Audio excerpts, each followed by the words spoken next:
Lise Meitner stared nervously out the train window, terrified that at any minute one of the Nazi soldiers stomping down the aisles would demand to see her passport, the one she didn't have. She heard them barking orders at the passengers behind her. "Papers?" Could they tell by looking at her that she was Jewish? She had never felt so small and dark. She shouldn't have waited so long to leave Berlin. When her Jewish friends started leaving 2 years ago, she should have gone then. Even a year ago would have been easier. Meitner was an internationally recognized scientist. She'd fought hard as a girl to get an education, and as a young woman to find a position. It had been a long struggle to be taken seriously as a physicist, so it felt impossible to leave the institute when it finally didn't matter that she was a woman. Now, all that mattered was that she was Jewish. As a girl, being a scientist had seemed impossible. Lise Meitner had thought of herself as a completely ordinary little girl, a girl who happened to sleep with a math book under her pillow, as if the equations would slip into her head overnight.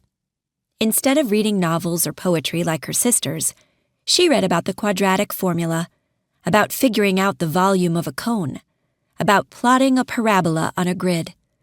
Her brain was full of questions, and she had to know the answers. Her parents encouraged her curiosity. They wanted all 8 of their children to think about the world and follow their interests. For them, the late 1800s were exciting years to be in Vienna. Meitner's mother had come from Russia, her father from Czechoslovakia. Both were places where Jews couldn't live, work, or study easily. In Austria, Jews may have lived in ghettos, but new doors were open to them.